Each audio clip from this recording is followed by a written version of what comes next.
नमस्कार, मैं हूं रमेश शांडा। आप देख रहे हैं पंजाब केसरी टीवी और समय हो चला है ट्राई सिटी अपडेट का। सबसे पहले खास खबर। 72 शराब के ठेकों की नीलामी से प्रशासन ने जुटाया 420.88 करोड़ का राजस्व। सबसे महंगा बिका धनास का ठेका 12.78 करोड़ में गई बोली। केंद्रीय मंत्री अमित शाह के दौरे को लेकर ठीक सड़कों की भी हो रही रिकारपेटिंग, जहां गड्ढे वहां नहीं परवाह प्रशासन को। और एयरपोर्ट से शटल बस सेवा शुरू, फ्लाइट की टाइमिंग के हिसाब से बनाया गया है शेड्यूल। और अब खबरें विस्तार से। चंडीगढ़ प्रशासन के आबकारी विभाग ने चंडीगढ़ में 72 ठेकों की 2022-2023 के लिए आज नीलामी कर दी। 72 ठेकों की नीलामी के लिए प्रशासन के पास 142 बिड आई थी। इस बार 72 ठेकों का रिजर्व प्राइस 344 करोड़ 70 लाख रुपए निर्धारित किया गया था, जिसकी एवज में प्रशासन को 420 करोड़ 88 लाख रुपए का राजस्व एकत्रित किया गया। धनास का ठेका सबसे महंगा बिका, जिसका रिजर्व प्राइस 10 करोड़ 39 लाख रुपए था, लेकिन यह ठेका 12 करोड़ 78 लाख में बिका। इस वर्ष प्रशासन को गत वर्ष के मुकाबले 22% अधिक लाभ हुआ है। अब सभी सफल बोलीदाता अपना परमिट और लाइसेंस ऑनलाइन प्राप्त कर सकेंगे। यदि किसी को ऑनलाइन परमिट या लाइसेंस बरामद नहीं होता तो वह खुद भी पेश होकर आबकारी विभाग में संपर्क कर सकता है। पूरे देश में कई महीनों के बाद डीजल और पेट्रोल के दाम बढ़ गए हैं। चंडीगढ़ में भी डीजल और पेट्रोल महंगा हो गया है। चंडीगढ़ में पेट्रोल के दाम 79 पैसे बढ़ गए हैं और डीजल के 72 पैसे। चंडीगढ़ में पहले पेट्रोल 94 रुपये 22 पैसे था, जो कि अब बढ़कर 95 रुपये 1 पैसे हो गया है। वहीं डीजल की कीमत पहले 80 रुपये 90 पैसे थी, जो कि अब बढ़कर 81 रुपये 62 पैसे हो गई है। शहरवासियों ने इस पेट्रोल और डीजल वृद्धि पर नाखुशी जताई है।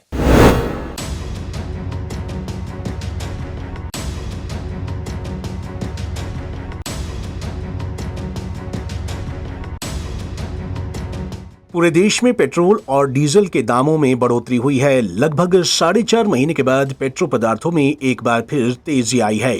चंडीगढ़ में पेट्रोल 79 पैसे और 72 पैसे डीजल के दाम बढ़े हैं। चंडीगढ़ में एक दिन पहले पेट्रोल 94.22 रुपए प्रति लीटर मिल रहा था, जिसकी कीमत 95.01 रुपए हो गई है। वहीं डीजल के दाम 80.90 रुपए प्रति लीटर थे, जो बढ़कर 81.62 रुपए हो गए हैं। इस पर शहर के लोग काफी नाखुश नजर आए, जिनका कहना था कि पेट्रोल डीजल के दाम बढ़ाए जाने से महंगाई और बढ़ेगी और सभी चीजों का दाम बढ़ना अब तय है, क्योंकि पेट्रोल डीजल पर ही सब कुछ निर्भर करता है। ਡੀਜ਼ਲ ਦਾ ਰੇਟ ਵਧੇਗਾ ਜੀ ਤਾਂ ਸਾਰੀ ਚੀਜ਼ਾਂ ਹੋਰ ਮਹਿੰਗੀ ਹੋਣਗੀਆਂ। ਖਾਣ ਪੀਣ ਦੀ ਚੀਜ਼ਾਂ ਹੋ ਗਈਆਂ, ਟਰਾਂਸਪੋਰਟ ਮਹਿੰਗੀ ਹੋਏਗੀ। ਠੀਕ ਹੈ ਜੀ, ਆਮ ਕਾਮਨ ਮੈਨ ਦੀ ਤਾਂ ਤਨਖਾਹ ਪ੍ਰਾਈਵੇਟ ਸੈਕਟਰ 'ਚ ਕੰਮ ਕਰਦੇ ਤਨਖਾਹ ਤਾਂ ਉਨੀ ਹੈ ਉਹਨਾਂ ਦੀ। ਗਵਰਨਮੈਂਟ ਨੂੰ ਤਾਂ ਉਸ 'ਚ ਤਾਂ ਕੋਈ ਭੱਤਾ ਲਾ ਦਿੰਦੇ ਆ, ਕੋਈ ਪੇ ਕਮਿਸ਼ਨ ਆਇਆ, ਕੁਛ ਆ ਗਿਆ, ਉਹਨੂੰ ਤਾਂ ਫਿਰ ਵੀ ਸਰਵਾਈਵ ਕਰ ਲੈਣਗੇ। ਜਿਹੜੇ ਪ੍ਰਾਈਵੇਟ ਸੈਕਟਰ 'ਚ ਕੰਮ ਕਰਦੇ ਆ ਉਹਨਾਂ ਲਈ ਤਾਂ ਕੁਛ नहीं है जी। पर घर चलाना ही मुश्किल है, इससे अच्छा मर जाना बेहतर है। रोटी मिलेगी नहीं जिस बंदे को, या पेट्रोल चलाने को मिलेगा नहीं। मतलब जो रोटी के पड़ा और मकान ही नहीं पूरा हुआ तो जी कर हिंदुस्तान में क्या करेंगे। सब चीज़ों की महंगाई बढ़ेगी, बिजली, पानी, खाना, राशन, सब्जी का भी। तो पहले जो 500 में हफ्ता निकल जाता था, अब 1000 रुपये में हफ्ता निकलेगा पेट्रोल का। ये सारी दिक्कतें आएंगी। ये भाई सर हर चीज़ फ़र्क पड़ेगा, महंगाई बढ़ेगी, बड़ी तो हुई है, अब इसको तो और क्या बोल सकते हो। लेकिन इसके बाद जो है अभी जो हाल होएगा, ये रोज़ इन्होंने 1 रुपये बढ़ाने का। इलेक्शन ख़त्म हो चुके हैं, अभी इन्होंने जो अभी तो रोका हुआ था नकली, वो अभी शुरू करेंगे ये। और इनका ये पुराना रैकेट है, जब भी इलेक्शन आते हैं लोग पागल बनाने के लिए बंद करते हैं और उसके बाद फिर धनाधन बढ़ाएंगे अभी ना। और एक बाद में अपनी गाड़ियों में डालर के चलाएँगे। 50 गाड़ियों का रेला चलता है ना, उनमें डीजल पेट्रोल ही चलता है, वो फ्री होता है, इनका टैक्स फ्री होता है। इन्होंने को टैक्स देने का बजट चलाना, वो घर का सारा बजट ख़राब हो जाता है। जो ये तो पेट्रोल डीजल पर ही तो और भी महंगाई बढ़ेगी। क्या राशन पर हर एक चीज़ महंगी चल रही है, तो डबल रेट हो गए सबके। वहीं पेट्रोल डीजल के साथ ही घरेलू रसोई गैस सिलेंडर भी महंगा हुआ है। घर पर इस्तेमाल होने वाले एलपीजी गैस सिलेंडर की कीमतें 50 रुपए बढ़ गई है। इससे लोगों पर महंगाई का बोझ और बढ़ गया है। 14 किलो के डोमेस्टिक गैस पे 50 रुपये पर सिलेंडर इंक्रीज हुआ। पहले 909 रुपये का था, अब 959 का हो गया। इसका रीज़न क्या माना जा रहा है? रीज़न सर ये तो डे टू डे मतलब टाइम टू टाइम ये कंपनी डिसाइड करके हमें इंटीमेट कर देती है। वहीं महिलाओं ने भी घरेलू गैस के दाम बढ़ाए जाने पर चिंता व्यक्त की है। उनका कहना है कि महंगाई का सीधा असर गरीबों पर पड़ेगा। आजकल तो खाने के लाले पड़ रहे हैं, तो इतना महंगा लेके कहाँ से हम बढ़ाएंगे? खाना भी बढ़ाना, बच्चों का भी देखना है, और स्कूल में भी बढ़ा रहे हैं पैसे, पर पढ़ाएंगे कैसे बच्चों को? हम जब महंगाई ऐसे करते रहेंगे, खाने पे भी लाले पड़ जाएंगे। यहाँ पे तो भी खाएंगे कहाँ से? जब सिलेंडर ले आएंगे तो खाना कहाँ से खाएंगे? राशन नहीं होएगा तो घर में। बहुत महंगाई पड़ी है। हमारा बेटा तो एक कमाई करने वाला है और 10 जाने खाने वाले हैं। हमारे वास्ते तो बहुत मुश्किल हो गई है। और क्या बोलना जब अगर ये सरकार ऐसे ही करती रही महंगाई, तो एक दिन सिलेंडर तो 1000 के भी पार हो जाएगा। हाँ जी, 1000 तो भी ऊपर क्या पता हो सकता है। हाँ, बहुत महंगाई है। बच्चों को बहुत स्कूल में खर्चा है, सब कुछ है। एक बेटा कमाने वाला है, 10 जाने खाने वाले हैं। महंगाई कितनी बढ़ गई है, कुछ काम करो, गरीबी के बारे में सोचो। अमीरी के तो चल जाता है, लेकिन गरीब ना काम है। जब से कोरोना फैला है, गरीबी देखो कैसे काम है, काम है ना। हम भी घर बैठे हैं, अपने बच्चे कैसे पालेंगे हम, जो गैस भी अब बढ़ा दोगे। गौरतलब है कि चुनावों के बाद महंगाई होने से लोगों में रोष है। ऐसे में अब देखना ये होगा कि सरकार और प्रशासन बढ़ती महंगाई पर क्या कदम उठाते हैं। पंजाब केसरी टीवी के लिए चंडीगढ़ से भगवत सिंह की report. Chandigarh industrial area phase 1 में स्थित बीबीएमबी ऑफिस के सामने जंगल एरिया में एक नीलगाय खुले गटर में गिर गई। इस नीलगाय को एक पुलिस स्टाफ में तैनात कर्मी ने देखा और कंट्रोल रूम में इसकी सूचना दी। कंट्रोल रूम से पुलिस मौके पर पहुंची, जिन्होंने दमकल विभाग को सूचना दी और दमकल विभाग की टीम भी मौके पर पहुंच गई। लेकिन लंबे संघर्ष के बाद भी जब नीलगाय को उस गटर से बाहर नहीं निकाला जा सका तो वाइल्ड लाइफ डिपार्टमेंट को इसकी सूचना दी गई। वाइल्ड लाइफ डिपार्टमेंट की टीम भी देर शाम तक संघर्ष करती रही। सभी लोगों के नीलगाय को बाहर निकालने में पसीने छूट गए। वहीं बीबीएमबी में तैनात कर्मचारियों ने इस फंसी नीलगाय के भोजन का इंतजाम किया और उसे पानी भी पिलाया ताकि उसे रेस्क्यू पूरा होने तक जिंदा रखा जा सके। बताया जा रहा है कि ये नीलगाय इस बिना ढक्कन के गटर में करीब 2 दिन पहले गिरी होगी। केंद्रीय गृह मंत्री अमित शाह का 25 मार्च को संभावित चंडीगढ़ दौरा है। उन्होंने यहां ऑनलाइन चालान का उद्घाटन भी करना है और कंट्रोल रूम सेक्टर 17 में बनकर तैयार हो गया है। लेकिन उसके आसपास जो सड़कें हाल ही में रीकारपेट की गई थी, उन्हें फिर से रीकारपेट किया जा रहा है और चमकाया जा रहा है। फुटबॉल स्टेडियम में अस्थायी रूप से पूरा पंडाल लगा दिया गया है, जहां अधिकारियों के बैठने का इंतजाम किया गया है। जिस जिस जगह से अमित शाह गुजरेंगे और जहां जहां वह उद्घाटन करेंगे, वहां वहां लीपापोती की जा रही है। लेकिन ठीक सड़कों को ठीक करने की बजाय प्रशासन का ध्यान उन सड़कों पर नहीं जा रहा जिनकी हालत बद से बदतर होती जा रही है। सेक्टर 45 और सेक्टर 63 और सेक्टर 51 को जोड़ती सड़क में पिछले 3 महीनों से बड़े बड़े गड्ढे पड़े हैं, जहां प्रशासन का ध्यान नहीं जा रहा। ऐसी और भी कई सड़कें हैं जिनकी रीकारपेटिंग होनी बाकी है, लेकिन प्रशासन को इसकी फिक्र नहीं। फिक्र है तो सिर्फ अमित शाह के दौरे की। आज देखते हैं रिपोर्ट।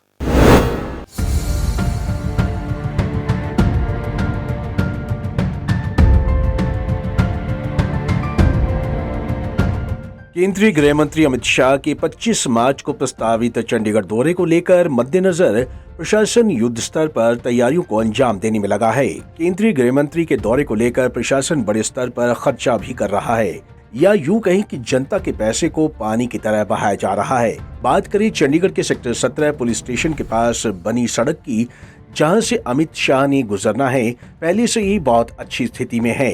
बावजूद इसके इस सड़क पर तारकोल बजरी बिछाकर रीकारपेंटिंग की जा रही है। यही नहीं, लाखों रुपए खर्च कर सेक्टर 17 फुटबॉल स्टेडियम में टेम्परेरी विशाल शेड भी बनाया गया है। यहाँ पर अफसरों की सीटिंग की व्यवस्था की गई है। सजावट समेत अन्य कई कामों पर लाखों रुपए खर्च किए गए हैं। प्रशासन कई प्राइवेट ठेकेदारों से यहाँ काम करवा रहा है। यही नहीं, केंद्रीय मंत्री द्वारा चंडीगढ़ में जिन जिन सेक्टरों में प्रोजेक्ट्स के उद्घाटन का प्रस्तावित दौरा है, वहां सभी जगह ऐसे ही सौंदर्यीकरण का काम किया जा रहा है और इस शहर के लोगों के लाखों रुपए खर्च किए जा रहे हैं, जबकि इनके इतर शहर में कई सेक्टरों में सड़कों की खस्ता हालत है, जिन्हें रिपेयर करने की जरूरत है, लेकिन प्रशासन वहां काम नहीं करवा रहा है।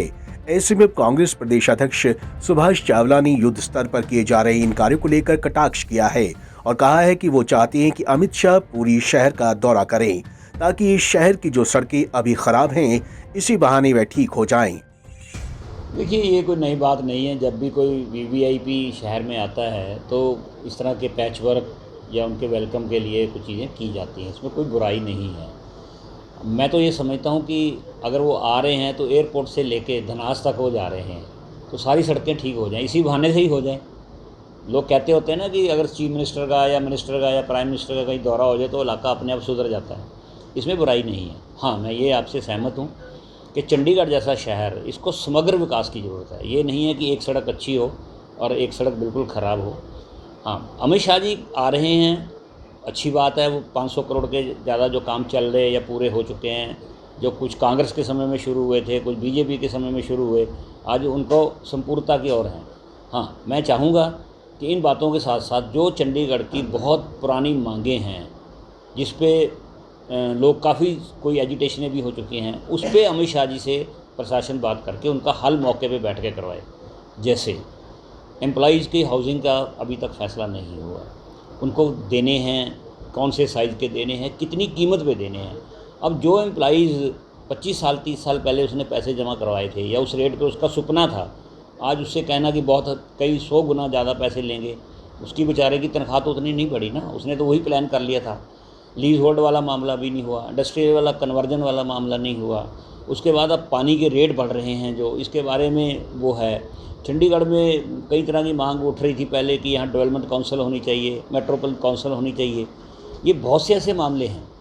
चंडीगढ़ के लिए परमानेंट चीफ कमिश्नर की पोस्ट होनी चाहिए, नहीं होनी चाहिए, उस पर क्या सरकार की राय है। ये सारी चीज़ों का फैसला अमित शाह जी अगर आ रहे हैं तो मेरी प्रशासन से और ख़ासकर भारतीय जनता पार्टी से ये गुजारिश रहेगी कि वो सारे मसलों को हल कराने का फ़ायदा लें। 2 सड़कें बना देंगे या 2 उद्घाटन हो जाएंगे, उससे काम चलने वाला नहीं है। बता दें कि अमित शाह चंडीगढ़ में 500 करोड़ रुपए के प्रोजेक्ट्स का उद्घाटन और शिलान्यास करेंगे। ऐसे में केंद्रीय गृह मंत्री के दौरे को लेकर प्रशासन पूरी तरह से तैयारियां तो कर रहा है, तैयारियों के नाम पर जमकर पैसा बहा रहा है, जिसे सिर्फ और सिर्फ फिजूल खर्ची कहा जाएगा। पंजाब केसरी टीवी के लिए चंडीगढ़ से भागवत सिंह की रिपोर्ट।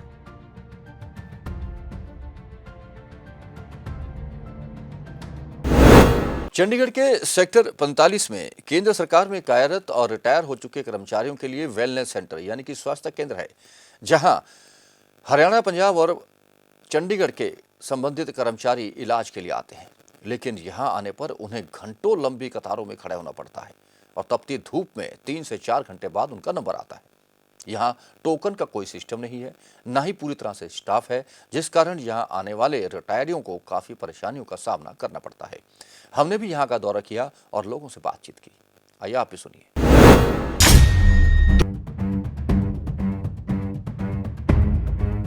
तो डिस्प्ले से हम आते थे, किराया करके हमारा नंबर नहीं आता। हमें अभी आई हमारी बात नाइट साइड में आएंगे दवाई लेके यहाँ पर कितनी लंबी लाइन पता नहीं है हमारी बारी आएगी। जाओ जी, कुछ जीरो हो गया, हम तो अटेंड ही नहीं करना।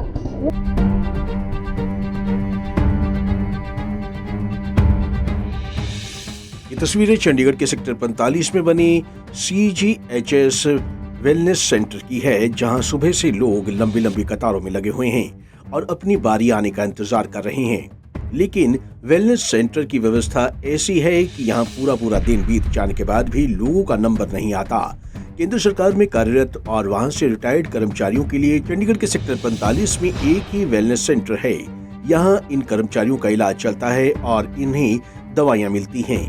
पहले इस सेंटर में 6 से 7 डॉक्टरों का स्टाफ था, लेकिन अब सिर्फ 2 या 3 डॉक्टर ही इस पूरे वेलनेस सेंटर को चला रहे हैं, जिसके चलते यहाँ पहुँचने वाले मरीजों की समस्या कई गुना बढ़ गई है। मरीज यहाँ पहुँचते तो हैं, लेकिन उन्हें 2 से 4 घंटे तक लाइन में खड़े रहना पड़ता है और कई बार तो नंबर आता ही नहीं। प्रॉब्लम यही है कि यहाँ आते हैं तो दूर से आना है। यहाँ कभी 9 बजे पहुँचे, 8:30 पहुँचे तो नंबर नहीं आता है। यहाँ पे लाइन लगी होती है, सारे सीनियर सिटीजन है, ये तो है नहीं, कोई बच्चा है या बड़ा लाइन में खड़ा हो जाएगा, कितनी देर खड़े रहेंगे सीनियर सिटीजन। पहले ये गवर्नमेंट ये तो तय करे कितनी देर इनके लिए अलाउ है। यहाँ पे आप आते किस लिए से रेफर करवाने के लिए या कैसे? दवाई रेफर करवाने के लिए भी आते हैं, दवाई लेने के लिए भी आते हैं, यहीं आना पड़ता है। जब हमने CGHS का भरा हुआ है तो यहीं आना है, दवाई लेने भी यहीं आते हैं। कितने समय तक लाइन पे लगे रहते हैं? तो 3 घंटे है, तुम्हारे सामने ही है, लगी हुई है लाइन 3 घंटे 4 घंटे, नंबर आता नहीं भी आता है, दूसरे दिन आता है। उनकी जगह एक डॉक्टर ऑलरेडी शॉर्ट हो गया, एक को उन्होंने इंचार्ज ने अपना काम दे दिया, इधर अपना काम, इसलिए जो डॉक्टर है हार्डली 2 या 3 डॉक्टर हैं। तो डिस्टेंस प्लेसेस से हम लोग आते हैं किराया खर्च के, हमारा नंबर नहीं आता। तो कितने 2 दिन लग जाते हैं क्या? कई बार तो 3 चक्कर लगते हैं हमारे को। तो प्रशासन से क्या मांग करते हैं? हाँ जी, क्या क्या दिक्कत क्या होनी, क्या पे सुविधा क्या क्या होना? सुविधा ये है कि डिस्पेंसरी जो है, जब तक 1-2 डिस्पेंसरी एक्स्ट्रा नहीं आती, जब तक ये हल नहीं हो सकता। यहाँ पे कहाँ से? हम पंजाब से, हरियाणा से, हिमाचल से, बड़ी दूर दूर से आते हैं, इतना किराया खर्च के आते हैं हम लोग, लेकिन बहुत ही परेशानी है हमें। ये वेलनेस सेंटर पंजाब, हरियाणा और हिमाचल का इकलौता सेंटर है जिसकी वजह से यहाँ पर लोगों को परेशान होना पड़ता है। CGHS वेलनेस सेंटर में बीमारी की हालात में भी सीनियर सिटीजन्स को चेकअप और दवाइयों के लिए घंटों लाइन में खड़ा होना पड़ रहा है, जिसके चलते अब यहाँ पहुँचने वाले लोग फिर से टोकन सिस्टम बहाल करने की मांग कर रहे हैं। बारी नहीं आती 2-3 स्टेट ਤੋਂ ਪੇਸ਼ੈਂਟਸ ਅਸੀਂ ਲੋਕ ਆਉਂਦੇ ਆ ਦਵਾਈ ਲੈਣ ਲਈ, ਤੇ ਸਾਨੂੰ ਇੱਕ ਵਾਰੀ ਕਹਿੰਦੇ ਜਾਓ ਜੀ 0 ਹੋ ਗਿਆ, ਹੁਣ ਤਾਂ ਅਟੈਂਡ ਹੀ ਨਹੀਂ ਕਰਨਾ, ਉਹ ਮਤਲਬ ਲਾਈਨ 'ਚ ਲੱਗੇ ਹੋਏ ਜਿਹੜੇ ਕਿੰਨਾ ਰਸ਼ ਹੈਗਾ, ਕੋਈ ਸਿਸਟਮ ਨਹੀਂ, ਕੋਈ ਕੁਝ ਨਹੀਂ ਹੈਗਾ, ਐਸਾ ਪਰੇਸ਼ਾਨੀ ਬਹੁਤ ਹੁੰਦੀ ਹੈ ਜੀ। ਜੇ ਮੈਂ ਮੋਹਾਲੀ ਤੋਂ ਆਈ ਹਾਂ ਜੀ, ਜੇ 21 ਡਾਕਟਰ ਮਤਲਬ ਜੇ 21 ਡਿਸਪੈਂਸਰੀ ਘੱਟੋ ਘੱਟ ਸਟਾਫ ਦਾ ਪੂਰਾ ਹੋਵੇ ਨਾ, ਡਾਕਟਰ ਦਾ ਪੂਰੇ ਹੋਣ ਨਾ, 2 ਡਾਕਟਰ ਨਹੀਂ ਜੇ ਤੀਜੀ CMO ਜੋ ਤਾਂ ਸਪੈਸ਼ਲ ਕੇਸਿਸ ਨੂੰ ਅਟੈਂਡ ਕਰਦੇ, ਬਾਕੀ ਕਿਸੇ ਨੂੰ ਅਟੈਂਡ ਨਹੀਂ ਕਰਦੇ, 3 ਡਾਕਟਰ ਨੇ ਪਬਲਿਕ ਕਿੱਥੇ ਅਟੈਂਡ ਕਰ ਸਕਣਗੇ। पहले ठीक जी 6-7-5-6 डॉक्टर सी अटेंड हो जाते सी, कोई प्रॉब्लम से, हम तो डॉक्टर की शॉर्टेज बहुत है जी। हम सुबह आते हैं, पहले यहाँ टोकन बाहर रख दिए करते थे, वो टोकन सील वाइज होते थे, 1 से लेकर जब 50 तक जो भी है, तो अंदर फिर 10-10, 20-20 जाते थे। अब ये करते हैं सीधा रजिस्ट्रेशन सीधा बाहर अंदर से ही करते हैं। हम सुबह 6 बजे आए, 7 बजे आए और लाइन में लगना पड़ेगा, जब तक हमें अंदर तक नहीं जाते, 2 घंटे लग जाए, 3 लगे, ना भी बारी आई, ये भी हो सकता है। बारी आती भी नहीं, नहीं आती, नहीं आती, ये सभी की बारी। हम यहाँ खड़े हुए, हमें ये अभी ये पता नहीं है कि हमारी बारी आएगी कि नहीं। पंजाब केसरी की टीम इस मामले को शुरुआत से ही उठाती आई है और लोगों की समस्या को कई बार बताया है, लेकिन बावजूद इसके अभी तक समस्या का समाधान नहीं हुआ। अभी भी स्थिति जस की तस बनी हुई है। यहाँ पहुँचने वाले मरीज घंटों लाइन में खड़े रहते हैं, लेकिन उसके बाद भी उनका रजिस्ट्रेशन हो पाएगा या नहीं, इसकी कोई गारंटी नहीं है। दूर दराज से किराया खर्च कर आने के बावजूद मरीजों का नंबर नहीं आता। ऐसे में कुछ बिना इलाज और दवाई के वापस चले जाते हैं, तो कुछ बस स्टैंड में रात गुजार कर सुबह फिर लाइन में लग जाते हैं। बहरहाल अब देखना ये होगा कि क्या वेलनेस सेंटर में मरीजों को हो रही समस्या का कभी समाधान होगा या नहीं। पंजाब केसरी टीवी के लिए चंडीगढ़ से कुलदीप कुमार की रिपोर्ट। चंडीगढ़ के प्रशासक BL पुरोहित ने एयरपोर्ट से चंडीगढ़ के लिए CTU की शटल बस सर्विस का आज उद्घाटन कर दिया।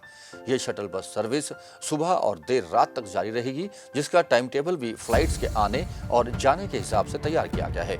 इस शटल बस सर्विस का प्रयोग करने वाले लोगों को हर एक स्टॉप के लिए 100 रुपये खर्च करने पड़ेंगे। चाहे वे बस स्टैंड तक आए, चाहे वे रास्ते में उतरें, सभी को 100 रुपये पे करने होंगे। चंडीगढ़ प्रशासन और CTU को उम्मीद है कि इस शटल बस सेवा के शुरू हो जाने से एयरपोर्ट आने वाले और जाने वाले यात्रियों को खासा लाभ मिलेगा। पंचकुला की क्राइम ब्रांच ने चोरी और लूट की वारदातों को अंजाम देने वाले 2 गैंग्स के 7 लोगों को गिरफ्तार किया है। इनके पास से चोरी का काफी सामान भी बरामद हुआ है। ये लोग खड़े वाहनों से सामान चुराया करते थे और 2 पहिया वाहनों को भी चोरी कर बेच देते थे। इसकी जानकारी यहां पत्रकार सम्मेलन में DCP पंचकुला मोहित हांडा ने दी। उन्होंने कहा कि इन सभी को रिमांड पर लेकर इनसे पूछताछ की जाएगी और उम्मीद जताई जा रही है कि बहुत जल्द इस गैंग के और सदस्यों को भी गिरफ्तार कर लिया जाएगा।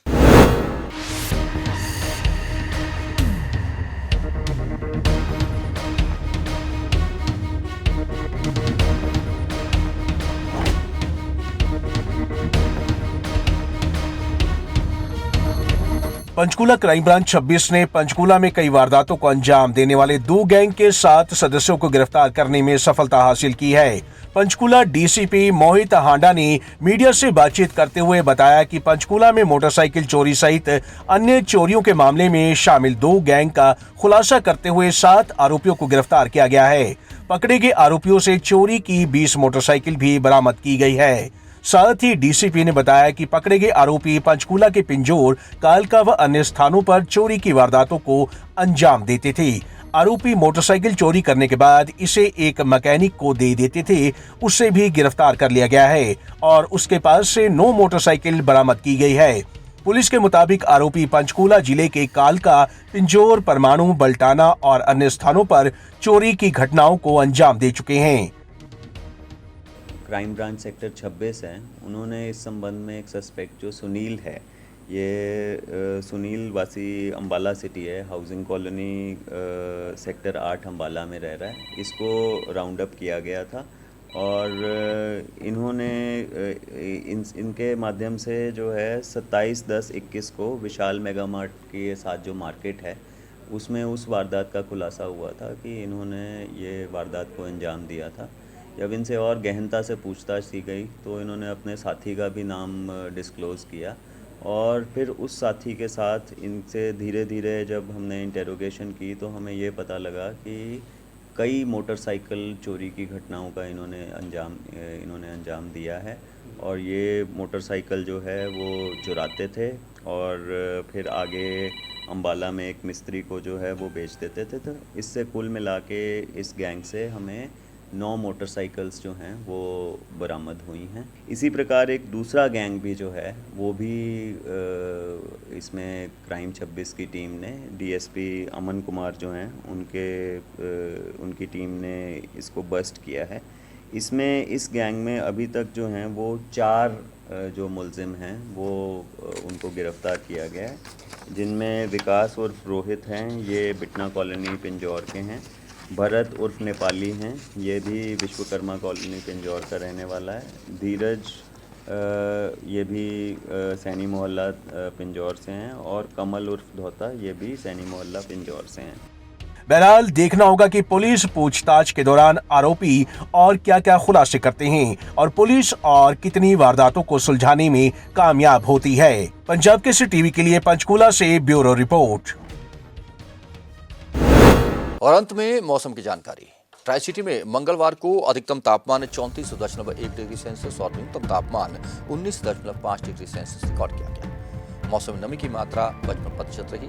आने वाले 24 घंटों में अनुमान है कि मौसम में कोई खास अंतर नहीं आएगा, लेकिन देर रात हवाएं चलेगी, जिससे रात के तापमान में कुछ गिरावट आ सकती है। ट्राई सिटी अपडेट में अब तक के लिए बस इतना ही। देश विदेश और अपने आसपास हो रही हर घटना और खबर की जानकारी के लिए आप बने रहें पंजाब केसरी टीवी के साथ। हम फिर हाजिर होंगे ट्राई सिटी अपडेट लेकर। तब तक के लिए रमेश हांडा को पूरी टीम के साथ दीजिए इजाजत। नमस्कार।